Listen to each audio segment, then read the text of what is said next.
Je vais essayer de... Voilà. Alors, je vais vous présenter le budget primitif 2018. Alors, je vais dire pour nos jeunes qui sont dans l'auditoire que le budget primitif d'une collectivité, c'est la traduction en chiffres du projet municipal que nous pouvons avoir pour une année.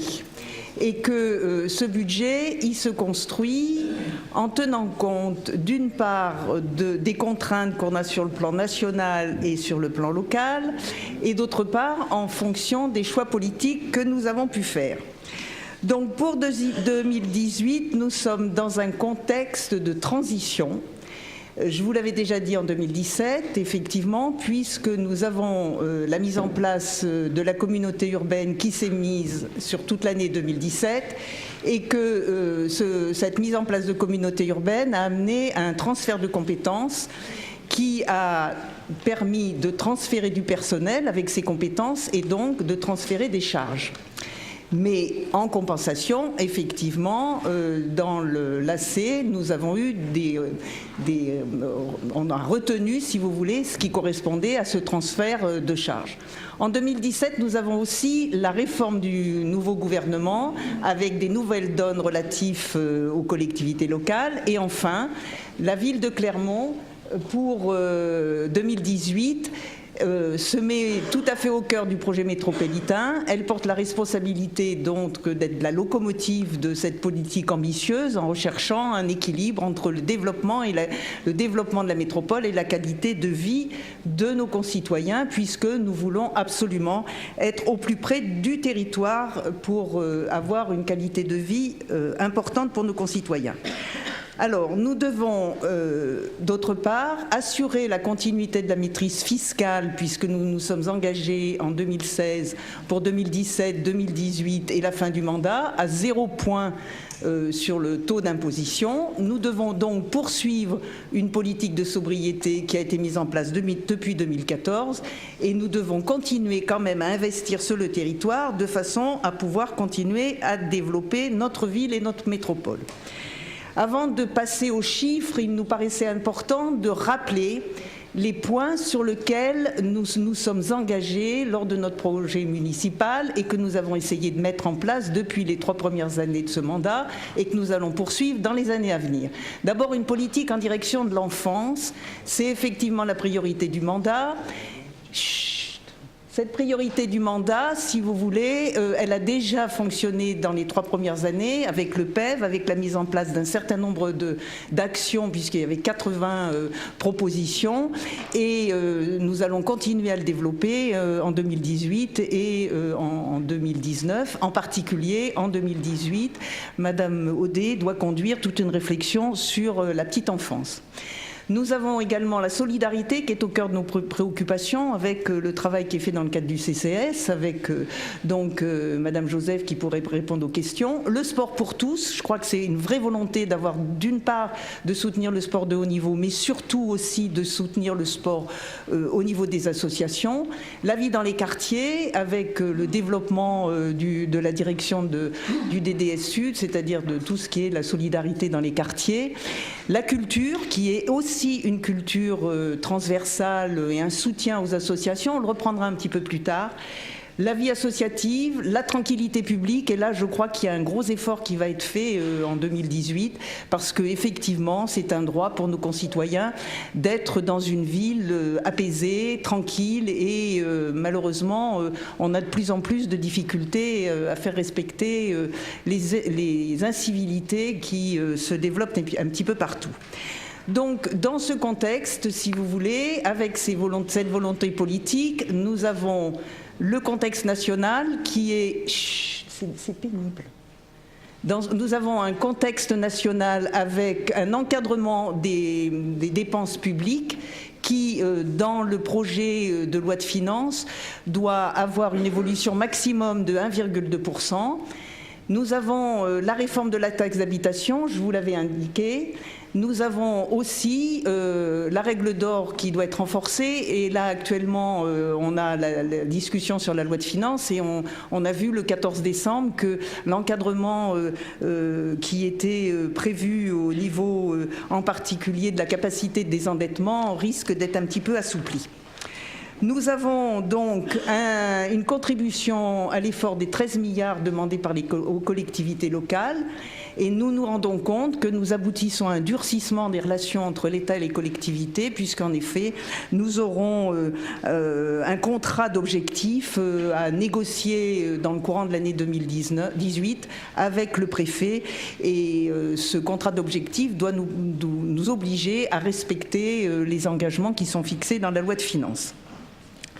Donc par rapport à ça, et nous n'avons aucune certitude, si vous voulez, par rapport aux péréquations de compensation qui sont annoncées, et on sait très bien que, en général, dans ce qui s'est passé antérieurement, les compensations, elles sont la plupart du temps entrées dans les enveloppes de péréquation, et elles ont disparu au fil du temps.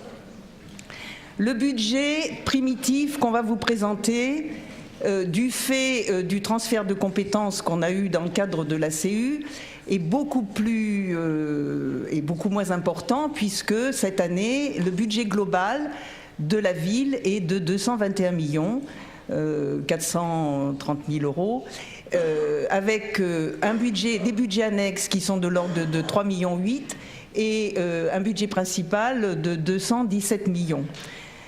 Le budget annexe, nous n'avons plus maintenant sous notre coupe que des budgets annexes assez restreints, le centre d'exposition, la coopérative de mai, le centre d'exposition et des congrès, l'espace Georges Conchon, en particulier le budget annexe de l'eau, qui était un gros budget que nous avions dans notre escarcelle, est passé à la métropole dans le cadre du transfert de compétences. Nous avons également tout ce qui concerne la culture, le tourisme, enfin nous avons un certain nombre de compétences qui sont passées, tout ce qui est l'espace public, et nous avons aussi un certain nombre de services qui ont été mutualisés, avec en particulier tout ce qui est le service juridique, le service lié à l'informatique, tout ce qui est lié au service des marchés publics, donc des services qui ne sont plus sur le budget même de la ville. Le budget d'une collectivité comprend des recettes et des dépenses. Les recettes de fonctionnement du budget principal. Donc je vous rappelle que le budget principal représente 98% du budget de la ville. Donc c'est uniquement ce budget principal sur lequel nous allons nous appesantir. Les budgets annexes ne représentant que 3 millions. Je ne vais pas vous faire de présentation sur les budgets annexes, vous les avez dans vos documents. Au niveau des recettes, les recettes de fonctionnement du budget principal, vous avez 115 millions qui viennent des impôts et taxes. Vous avez vous avez 36 millions qui viennent des dotations et participations. Vous avez des produits, des services qui représentent 15 millions et les autres recettes qui représentent 3,9 millions. On va essayer de détailler rapidement un peu ces différentes recettes. Au niveau de la taxe d'habitation et de la taxe foncière, nous nous sommes engagés à faire 0% d'augmentation. Nous restons donc dans les moyennes des villes. Vous avez la taxe ici, l'habitation, et là, la taxe foncière. Il faut quand même indiquer, si vous voulez rappeler aux Clermontois qui peuvent nous regarder, qu'ils auront quand même une légère augmentation de leurs taxes qui sont dues non pas aux taux qui sont fixés par les communes, mais qui sont liés aux bases qui, elles, sont fixées sur le plan national. Donc on a fait un budget prévisionnel avec une augmentation de l'ordre de 0,9%. Au niveau des autres ressources que nous avons la dotation forfaitaire qui est versée effectivement par l'État, qui représente 16 millions d'euros. Il faut vous rappeler qu'elle a été prévue de l'ordre de 16 640 000 euros, pour 2017 et 16 300 000 euros pour 2018. Il faut quand même vous rappeler qu'en 2011, elle était de 28 millions cette taxe et que depuis le début du mandat, nous avons perdu 11 millions puisque c'était l'effort de contribution au redressement des finances publiques. La dotation de solidarité urbaine, elle reste à peu près, comme vous le voyez sur le tableau, dans les mêmes ordres de grandeur. Au niveau des produits des domaines, nous sommes partis sur des chiffres à peu près semblables à l'année dernière. Il y a d'une part le flux financier entre la ville et la communauté urbaine dû en particulier aux services mutualisés. Et chaque année, effectivement, il y a un réajustement qui se fait. La politique tarifaire reste en gros dans les mêmes grandeurs, puisqu'il n'y a pas eu de travail, on n'a pas réajusté les tarifs, ils restent à peu près sur les mêmes bases. Et les recettes issues du stationnement payant sont de l'ordre de 3 700 000 euros. Et la réforme du stationnement, dont on parlera tout à l'heure, apportera 1 540 000 euros. Au niveau des dépenses, sur le budget principal, nous avons donc les charges de personnel qui représentent 90 millions, tout ce qui est autres charges, 21 millions, tout ce qui est charges à caractère général, 28 millions. Alors, au niveau des charges à caractère général, nous n'avons pas dans le budget prévisionnel fait d'augmentation. Nous restons sur les mêmes bases, à peu près que l'année dernière, même avec une légère diminution, en raison en particulier des efforts de gestion que nous mettons en place, en raison de la volonté de développer une politique active d'achat public où nous avons essayé de mutualiser un certain nombre d'achats, des réflexions qui se poursuivent au niveau de l'énergie, où nous avons fait une étude au niveau de nos bâtiments et nous allons essayer de développer toute une politique au niveau de l'énergie. Et puis, nous avons aussi des projets qui permettent de réaliser des économies en développant les politiques publiques, en essayant de mutualiser et de travailler sur la transversalité. Au niveau de tout ce qui est le personnel, donc 90 millions, enfin presque 91 millions, ce compte est en augmentation d'1,9% par rapport à l'année dernière. Les sommes sont un peu complexes à comparer, mais ça fera donc à peu près 1,9%. Il faut savoir que le GVT représente 900 000 euros, donc pratiquement l'équivalent d'un point d'impôt. Nous continuons à travailler sur une gestion active des effectifs, en nous reposant la question à chaque fois sur la réorganisation des services. Et il y a eu un certain nombre de projets de services qui sont passés en comité technique et qui permettent des réorganisations, des mutualisations et une meilleure efficience. Nous avons également examiné chaque vacance de poste en voyant comment on remplace ou non et comment on réorganise. Et nous avons aussi travailler toujours en respectant la qualité du service rendu et aussi la qualité du travail de nos agents, en développant l'informatisation, en développant la réflexion sur les postes de travail, de façon à ce que la qualité du service pour les Clermontois soit toujours le même, mais aussi que les conditions de travail de nos agents soient les meilleures possibles.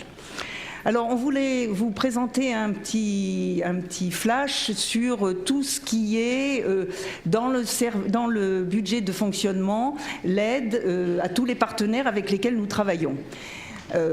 Donc, on a intitulé ça « Le soutien financier aux politiques publiques ». Alors d'abord, nous avons 17 millions qui sont maintenus puisque les subventions aux associations n'ont pas bougé, contrairement à ce qui peut se passer dans d'autres collectivités. Oui, mais il y en a d'autres qui le diminuent, donc c'est déjà pas mal de le maintenir. Donc nous avons une subvention à la Comédie de Clermont, à l'orchestre régional, au centre lyrique, à l'aide à la création, au court-métrage, À Demos, je reviendrai sur cette expérimentation de Demos qui est intéressante, et puis pour des actions innovantes, donc dans le domaine de la culture. Nous avons également dans le domaine social et de la santé donc maintenu la subvention au CCS de 8,5 millions, à la DSEA de 100 000 euros. Vous avez le détail de ces subventions, je vous les laisse lire, mais ça montre, si vous voulez, le soutien de notre collectivité dans ce domaine d'activité. Nous avons la même chose au niveau du sport. Là, vous avez le sport qui est en direction des associations, pas les grands clubs, mais vous voyez qu'il y a quand même près de 2 millions qui sont donnés aux associations. Nous avons aussi un soutien aux foyers restaurants et aux casques pour l'équivalent de 900 000 euros. En direction de la famille et de l'enfance et de l'enseignement, nous avons une aide pour la caisse des écoles, les crèches parentales, les enfants du parc, qui sont des associations donc, et je rajouterai sur ce slide ce qui est donné, alors c'est conforme à la loi, hein, mais nous avons plus d'1 million qui est versé aussi aux écoles privées dans le cadre de l'aide que doivent donner les collectivités pour l'égalité des chances entre l'école privée et l'école publique. Au niveau de la jeunesse, nous avons les projets associatifs, hein, vous avez l'amicale laïque, les contrats enfance-jeunesse, les associations jeunesse, la ludothèque, mais ça représente quand même des sommes importantes de 500 000 euros. Je continue, l'aménagement urbain avec le contrat urbain de cohésion sociale, c'est 600 000 euros qui sont distribués aux associations qui interviennent sur nos quartiers, et c'est très important parce que ce sont des subventions d'amorçage qui sont très appréciées. Et puis nous avons 90 000 euros au niveau des actions qui sont sur le plan international, et puis 80 000 euros qui sont donnés dans le cadre du commerce. Enfin, nous avons mis en place, et nous continuerons à développer pour 2018, le projet Effervescence qui va continuer à se dérouler toute l'année 2018 et qui est donc les prémices du dossier pour la capitale européenne de la culture. Et il y a tout un travail et tout un programme, Madame Laveste pourra vous le présenter. Et puis le projet Demos, qui est quelque chose de très important, qui est mis en place avec la Philharmonie de Paris, l'orchestre régional, éventuellement le conservatoire également, et où nous avons 109 petits Clermontois issus des quartiers prioritaires, accompagnés par des travailleurs sociaux qui sont des travailleurs du service de la direction du DSU, et qui vont avec les musiciens de l'orchestre régional pouvoir s'initier à la musique et monter un orchestre. Donc c'est un projet sur 3 ans qui a bien démarré, et Madame Audet pourra vous en faire le point. Enfin, nous avons continué à développer l'attractivité de la ville avec les actions en direction du commerce, puisque nous avons engagé un manager du commerce, enfin une manager du commerce qui va travailler avec les commerçants pour développer en particulier, sous la houlette de M. Hakim Bara, toutes les questions relatives au commerce et au développement du commerce, en particulier en centre-ville. Et enfin, nous pensons faire une grande exposition sur les migrations et l'histoire de la migration dans notre capitale, métropole, puisque nous sommes une ville qui a accueilli beaucoup de personnes qui venaient en particulier de l'Europe pour contribuer à la réalisation de ce qu'est notre ville aujourd'hui. Voilà un peu, si vous voulez, ce sur quoi on s'engage avec les crédits que vous nous avez confiés via les impôts. Et il nous paraissait important, au niveau du fonctionnement, de vous faire ressortir un petit peu notre projet pour 2018. Au niveau investissement, ah oui, j'ai oublié encore le dernier point que M. Sineux nous représentera, c'est effectivement, pour faciliter la vie des Clermontois, la possibilité de payer le stationnement avec un smartphone. C'est en place depuis le 4 décembre. Alors, au niveau de l'investissement, le budget d'investissement est de l'ordre de 39 millions, enfin de 39 millions 700... 33 000 euros. Dans les documents qui vous ont été remis, vous avez des projets de délibération et vous avez la liste du programme d'investissement qui est prévu, qui est réajusté d'année en année, puisqu'on a fait un programme d'investissement le 16 décembre 2016, en tenant compte des réajustements qui sont faits, de l'avancement des travaux.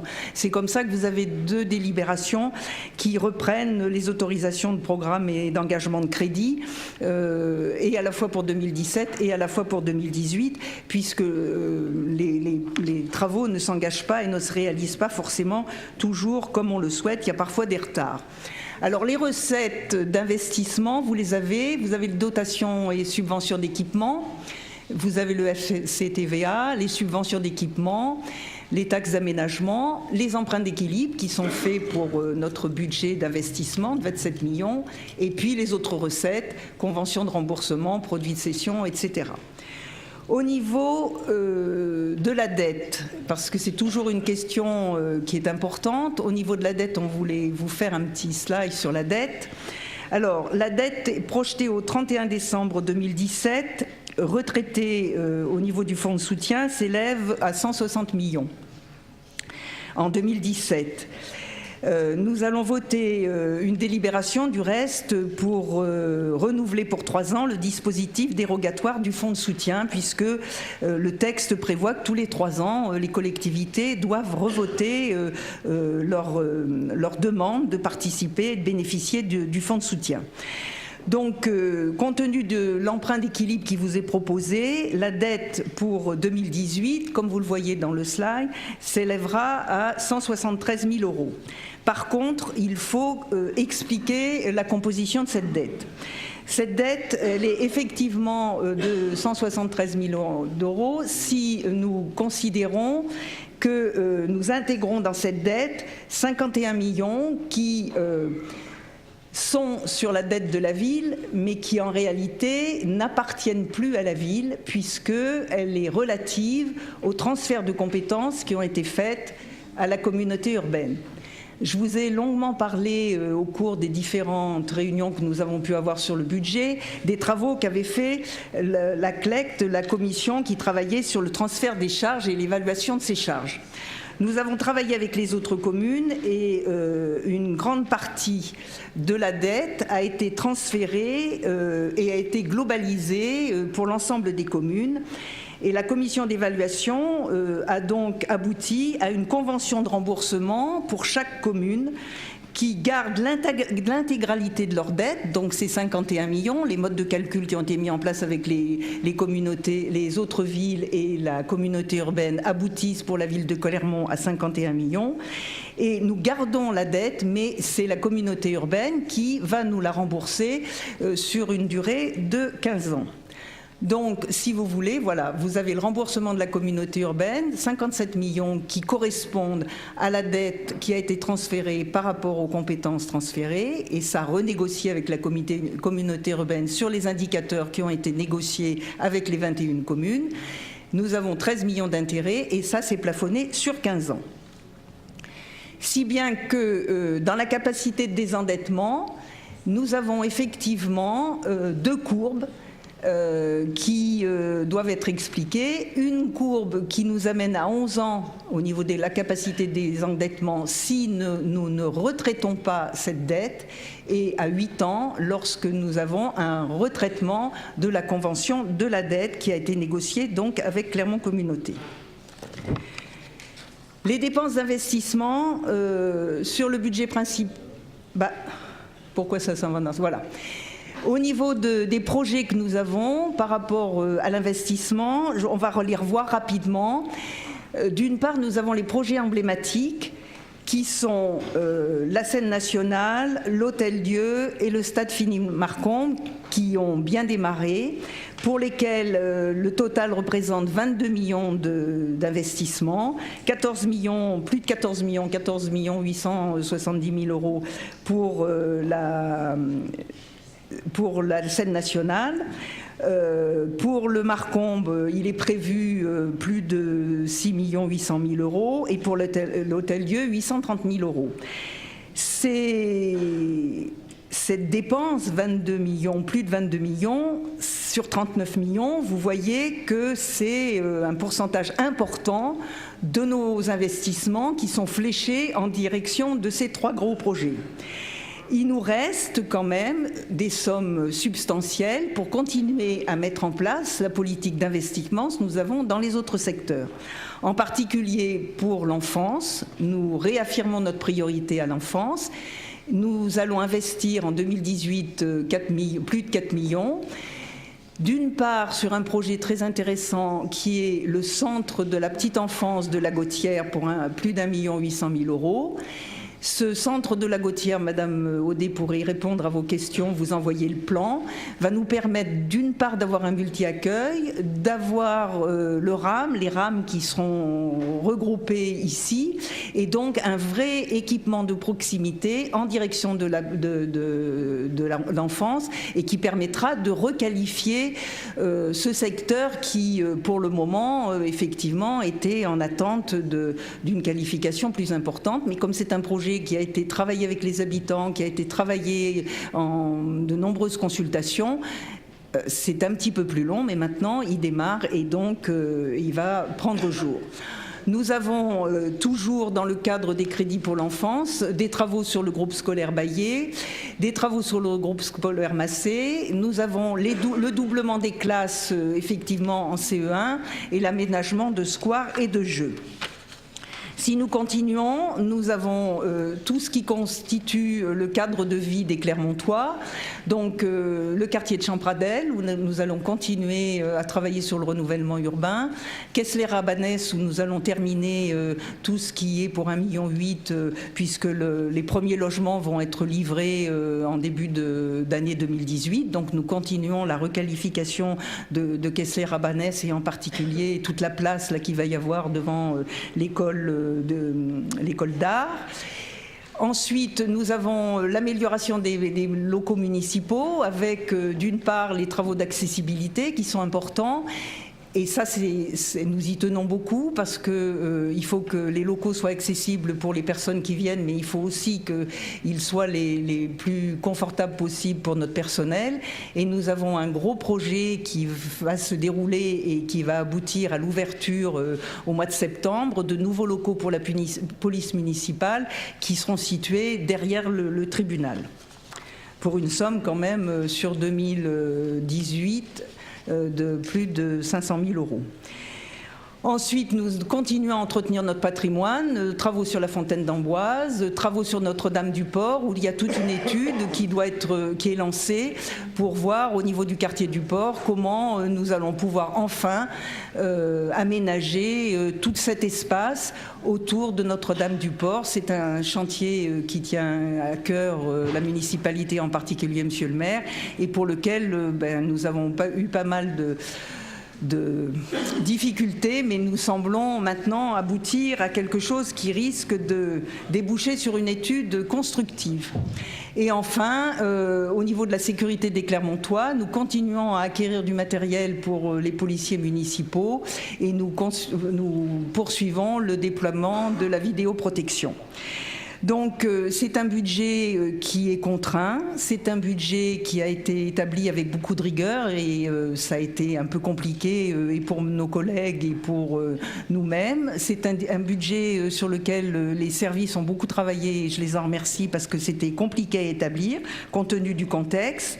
Mais c'est un budget que nous vous présentons, rigoureux, qui prend en compte les contraintes endogènes et exogènes devant lesquelles nous sommes face auxquels nous sommes.